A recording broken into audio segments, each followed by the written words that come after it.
In this video, I will demonstrate how to change the time format in WordPress. And for the purpose of this example, I will add the time format in the comments section of my WordPress site. So currently, as you can see, each post is followed by the date, December 28, 2022, and then it ends with the time.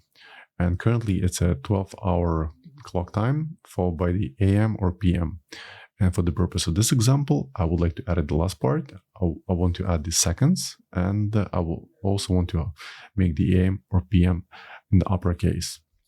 So in order to achieve that, I will have to log into the WordPress dashboard and then hover on settings and then click on general.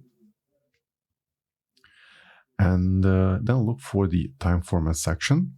Currently, I have this one set as default, but in order to achieve my result, I'll have to select the custom and then open the documentation.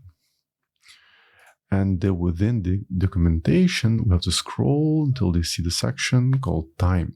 So in order to add the seconds to our existing time format, we'll have to add the lowercase s.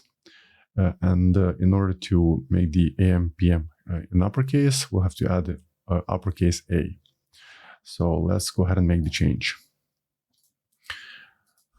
So let's add a colon followed by lowercase s. And then let's also capitalize the A. So this is the desired format. Now, once it's all done, let's click Save, and let's see how it reflects on the site. Now, once I refresh the page, you'll probably see the change. Yeah, it worked out. So it's a full date followed by 12-hour clock time, and then seconds, and then capital AM. So I hope you found this tip useful, and for more WordPress tutorials, please subscribe to my channel. Thank you.